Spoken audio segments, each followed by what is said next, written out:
Done. All right, so good afternoon. Reggie Clemens and 3 other young men were wrongfully convicted of killing 2 white females who fell off the bridge. And so the prosecutors even admitted that Clemens neither pushed the women off the bridge nor did he plan out their deaths, but still theorized that he was an accomplice, even though there was no direct evidence suggesting that. And actually, one of the young males was a white male, and he was given a plea deal in return for testifying against the other 3. He is out on parole. Well, one of them has already been executed, and the other 2 are in death row. The state of California has a death penalty system that is broken, and a state that finds itself in a financial crisis cannot afford. And so,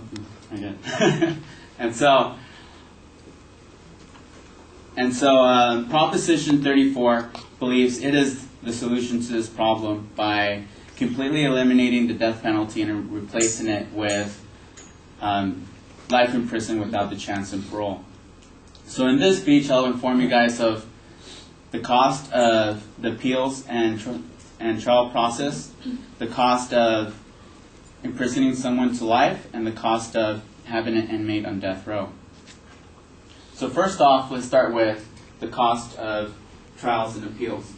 Once an inmate is convicted for murder with a special case, the state of California has to review this case along with federal courts and state courts to make sure there's no flaws in the conviction. If there is, then it's up for a review and possibly could be an appeal by that. But on the other hand, there's also that defendant has many rights. One of the first rights he has is he has one automatic, non-waivable appeal. And that one waivable appeal, if he does get convicted, can be brought in front of the United States Supreme Court for a hearing. Now, the court can accept or deny the hearing. But as you can see, this process is really complicated and there's a lot of loopholes. There's even a statement where the defendant can file a case against the state in a federal court stating that the state violated his or her constitutional rights. Also, the defendant has the right for state habeas corpus, which basically means he believes that the state did not provide enough resources for him to prove his innocence or defend his case. Now, all of this costs a lot of money to the state because it's all funded by the state, and by law they are supposed to fund it. And a death penalty case can cost up to $1 million more than a non-death penalty case that involves murder, and it costs about 10 to 20 times more as well. This is all because of a lot of factors, such as 2 lawyers are required per side, which can range about an average of $250,000 per lawyer. Multiple experts are required, multiple investigators are required, and the jury selection process is a lot longer, and the guilt phase is a lot longer. So this big tangle up of loopholes and stuff really makes it an extremely long process, and because the state does not have enough funds to always be on trial, that's why a case takes so long to be resolved, because the state just doesn't have all the funds. Now, moving on forward to life in prison without the chance of parole. May seem a little bit more expensive, but it's actually not. In average, it costs about $49,000 to house a prisoner in a regular prison system, which is compared to the $90,000 a year that costs to have an inmate on death row. Now, that may seem like a simple solution, but in reality it's not, because once a prisoner reaches the age of 55, the cost of having an inmate in the regular prison system could double or triple because of medical costs. So that needs to be a factor in that. Also, the prison system is currently overcrowded. the state of California has 33 prisons, and they are meant to house about 100,000 inmates, but currently hold about 170,000. That's about twice the amount that it's supposed to hold.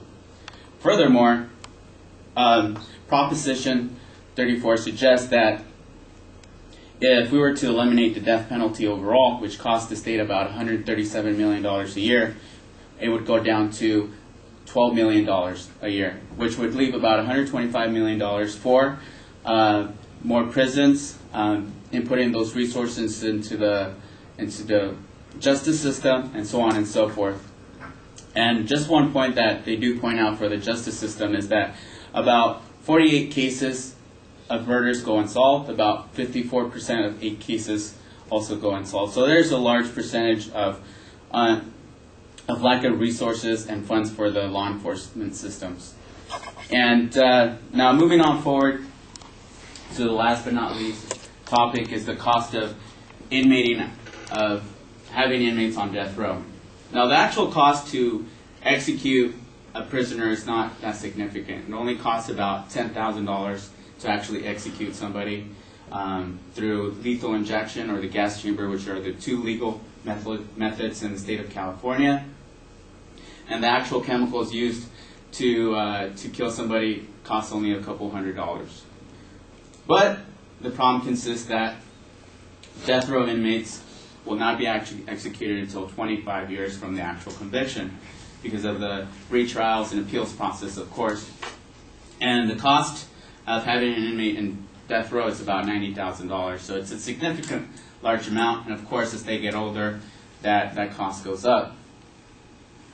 Furthermore, there hasn't been a gas execution in the state of California for over 20 years, and there hasn't been a lethal injection execution since 2006. And the main problem with that is that when an executioner injects the prisoner, what happens is that a lot of times they miss the vein. So if they miss the vein, they'll suffer like a slow and painful process, which of course violates their constitutional rights of cruel and unusual punishment. So that's one of the main stepping stones that California has been trying to fix. But there's different propositions, but it's all keeps getting stuck in the bureaucratic process. So now that we've discussed all the cost and problems that the death penalty has in the state of California, it is evident that the state finds itself in an economic crisis. And a state that finds itself in this situation cannot afford to have systems that are broken. So it's up to you now to decide whether Proposition 34 will fix this problem. I have informed you about the costs of the trials and appeals case, the cost of housing inmates for life, and the cost of having inmates on death row. Thank you.